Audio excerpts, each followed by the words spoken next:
तो अगर आपने इस वीडियो पर क्लिक किया है तो वी आर एज्यूमिंग आपने इनविंसिबल की सीरीज देख ली होगी, और अगर नहीं देखी है तो यहाँ तक कैसे पहुँचे। तो आज हम बात करने जा रहे हैं उस शख्स के बारे में जिसे आपने अभी तक एक सन की पापा के रूप में ही देखा होगा। हाँ, हम इसी के बारे में तो बात कर रहे हैं। अबे तू ब्राइट बन को कहाँ बीच में घुसा रहा है, ये सन की बेटा है। हम बात कर रहे हैं इनविंसिबल के पापा यानी कि ओमनी मैन की। हाँ, ये वही शख्स है जिसने गार्डियंस ऑफ द ग्लोब की चटनी बना दी और अपने बेटे को कैसा दो है ये तो हमें बताने की जरूरत ही नहीं है। इसकी ओरिजिन तो सीरीज में ही बता दी गई है, तू यहाँ क्या नया बताने वाला है। तो पहली बार तूने बकवास छोड़ के कुछ अच्छा पूछा है। इस वीडियो में मैं पूरी ओमनी मैन की कॉमिक हिस्ट्री को एक्सप्लेन करने वाला हूँ। तो बेसिकली तू इस वीडियो में पूरा का पूरा स्पॉइलर देने वाला है सीजन 2 के लिए। हाँ, ऐसा ही कुछ समझ ले। तो इस वीडियो में सीजन 2 के लिए स्पॉयलर्स हो सकते हैं, तो अगर आप ये रिस्क लेने को तैयार हैं तो वीडियो को शुरू करते हैं। क्योंकि रिस्क है तो इश्क है।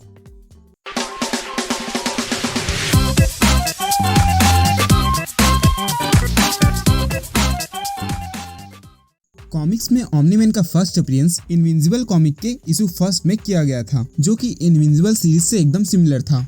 नोलन ग्रेसन एके ओमनी मैन, जो कि मार्क ग्रेसन का पापा है और डेबी का हस्बैंड है। ये वही मार्क ग्रेसन है जो आगे चलकर इनविंसिबल बनेगा, पर अभी तक तो नल्ला ही है। ओमनी मैन, जो कि फिलहाल अर्थ का सबसे पावरफुल सुपर हीरो है। Omni man officially guardians of the globe का मेंबर तो नहीं है, पर ये उनकी कामों में हाथ कभी कभी बटा देता है। ओमनी मैन एक एलियन है जो कि विल्ट्रम नाम के प्लेनेट से आया है, और जब मार्क 18 साल का हो जाता है तब उसमें कुछ सुपर पावर्स आने चालू हो जाते हैं। और तभी नोलन मार्क ग्रेसन को धोना ट्रेनिंग देना स्टार्ट कर देता है, और साथ ही नोलन इनविंसिबल को अपने पास्ट के बारे में बताता है कि ओमनी मैन, जो कि विल्ट्रम नाम के प्लेनेट से आया है, और विल्ट्रमाइट्स के पास ये सुपर पावर्स पैदाइशी होती है, और जब विल्ट्रमाइट्स बड़े हो जाते हैं तब उन्हें कम विकसित ग्रहों में भेजा जाता है ताकि वो उस ग्रह की रक्षा कर सके। और ओमनी मैन पृथ्वी के लिए चुना जाता है, और यहाँ आने के बाद वो डेबी से मिलता है और उससे शादी कर लेता है, और फिर आता है इनविंसिबल, जो कि अर्थ को प्रोटेक्ट करने लगता है। और फिर आगे जाकर हमें पता चलता है कि नोलन ने जो अपनी बैक स्टोरी बताई थी वो सिर्फ आधा ही सच था। Omni man guardians of the globe को धोखे से उनके बेस पर बुलाकर अकेले ही उनकी चटनी बना देता है, पर यह बात अर्थ के लिए मिस्ट्री रहती है कि गार्डियंस ऑफ द ग्लोब को आखिर किसने मारा। इस न्यूज से पूरे पृथ्वी के लोग और साथ ही इनविंसिबल भी शॉक्ड हो जाता है कि एक दिन जिस टीम का वो मेंबर बनने वाला था उस टीम को ही किसी ने रातों रात मार दिया। लेकिन किसी तरह गार्डियंस ऑफ द ग्लोब का एक मेंबर इमॉर्टल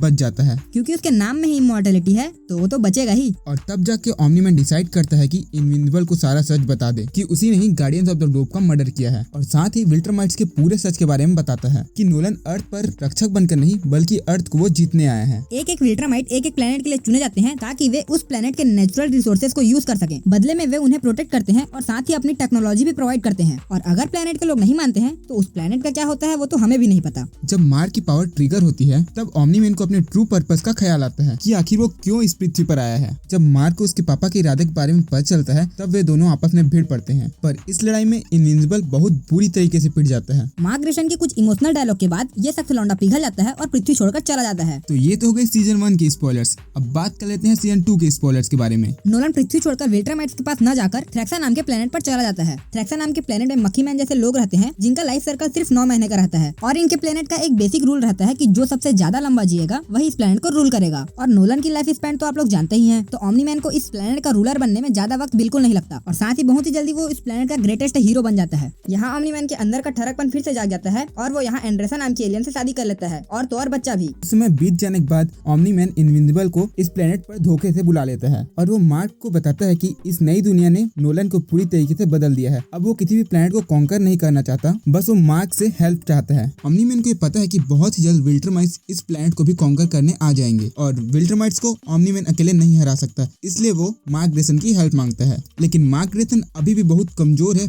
प्योर ब्लड विल्ट्रमाइट्स से लड़ने के लिए, और तभी 3 विल्ट्रमाइट्स की एंट्री होती है इस प्लेनेट पर नोलन को खोजते हुए। और तभी नोलन मार्क ग्रेसन से कहता है कि वो उसकी वाइफ और उसके बेटे को लेकर अंडरग्राउंड टनल में चले जाए। इस पूरे स्पीसीज को लाइटनिंग स्टॉर्म से बचाने के लिए इस टनल को बनाया गया था। मार्क कोशिश तो करता है कि वो उन्हें विल्ट्रमाइट्स से बचा पाए, पर विल्ट्रमाइट्स मार्क से बहुत ज्यादा फास्ट रहते हैं। और तभी मार्क ग्रेसन, ओमनी मैन और विल्ट्रमाइट्स के बीच एक जोरदार फाइट स्टार्ट होती है, पर अभी भी मार्क ग्रेसन के पावर बाकी विल्ट्रमाइट्स के मुकाबले बहुत ही कम थे, तो वह बहुत बुरी तरीके से पिट जाता है। लेकिन यहाँ ओमनी मैन अपने फुल स्ट्रेंथ से फाइट करता है, पर इस फाइट में ओमनी मैन की रीढ़ की हड्डी टूट जाती है, और फिर विल्ट्रमाइट्स ओमनी मैन को अपने साथ ले जाते हैं और मार्क ग्रेसन को यहीं हील होने के लिए छोड़ देते हैं। और इस कॉमिक का एक बड़ा प्लॉट ट्विस्ट यहीं पर रिवील होता है कि मार्क ग्रेसन को क्रीग नाम का एक विल्ट्रमाइट 100 साल देता है अर्थ को गुलाम बनाने के लिए, और वहीं दूसरी तरफ नोलन ग्रेसन को कस्टडी में ले लिया जाता है देशद्रोह के जुर्म में। विल्ट्रमाइट्स ओमनी मैन को खत्म करने वाले थे, पर इसमें अभी थोड़ा वक्त है, क्योंकि विल्ट्रम प्लैनेट पर एक अजीब सा रूल है कि जिसे भी एग्जीक्यूट करना है उसका हेल्थ परफेक्ट होना चाहिए। नोलन और मार्क के अलग होने से पहले नोलन ने मार्क से कहा था कि वह उसकी बुक पढ़ ले जो उसने अर्थ में रहकर लिखी थी।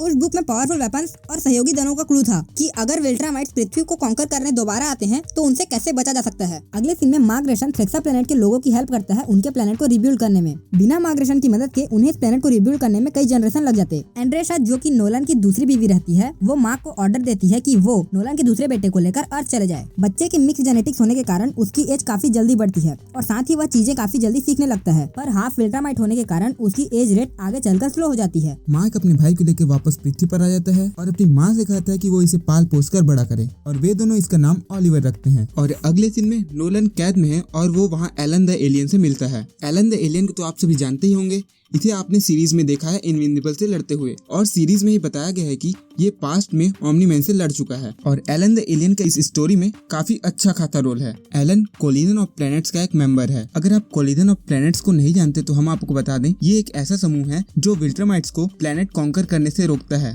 पास्ट में एलन विल्ट्रामाइट्स से लड़ते हुए घायल हो जाता है और मरने की कगार पर आ जाता है। फिर वो कुछ समय बाद खुद को रिहेबिलिटेट कर लेता है जिससे वो काफी पावरफुल हो जाता है। यूँ समझ लीजिए कि वो इस पॉइंट पर विल्ट्रामाइट्स से भी ज्यादा ताकतवर हो जाता है। एलन द एलियन नोलन को खोजते हुए खुद को विल्ट्रामाइट्स का बंदी बनवा लेता है ताकि वो नोलन से जान सके कि विल्ट्रामाइट्स की कमजोरी क्या है। एलन अपने टेलीपैथिक एबिलिटी की मदद से नोलन से बात करता है और कुछ समय बीत जाने पर ही ये दोनों बेस्ट फ्रेंड बन जाते हैं। नोलन की हड्डी पसली ठीक होने के बाद विल्ट्रामाइट्स के रूल के मुताबिक जैसे उसकी हड्डी पसली फिर से तोड़ने ले जाते हैं, तभी एलन द एलियन जेल से बहुत ही आसानी से एस्केप कर लेता है और ओमनी मैन को विल्ट्रामाइट्स से छुड़ाकर कोलिजन ऑफ प्लैनेट्स के होम वर्ल्ड ले जाता है, जहाँ नोलन विल्ट्रामाइट्स को हमेशा के लिए रोकने के लिए प्लान बनाता है। और तभी इस स्टोरी का एक बहुत बड़ा प्लॉट ट्विस्ट रिवील होता है। नोलन एलन द एलियन को बताता है कि विल्ट्रामाइट की स्पीसीज में सिर्फ 50 प्योर ब्लड विल्ट्रामाइट्स ही बचे हैं। विल्ट्रामाइट्स के प्लेनेट में स्कॉर्च नाम का एक वायरस फैल जाने के कारण सारे के सारे विल्ट्रामाइट्स विलुप्त हो गए। अब गिन चुनकर ये सिर्फ 50 ही प्योर ब्लड विल्ट्रामाइट्स बचे हैं और यही एक रीजन था कि नोलन ने पहले ही विल्ट्रम प्लेनेट छोड़ दिया था ताकि वे अलग अलग प्लेनेट में जाकर अलग अलग स्पीसीज से मिलकर अपनी प्रजाति बढ़ा सकें।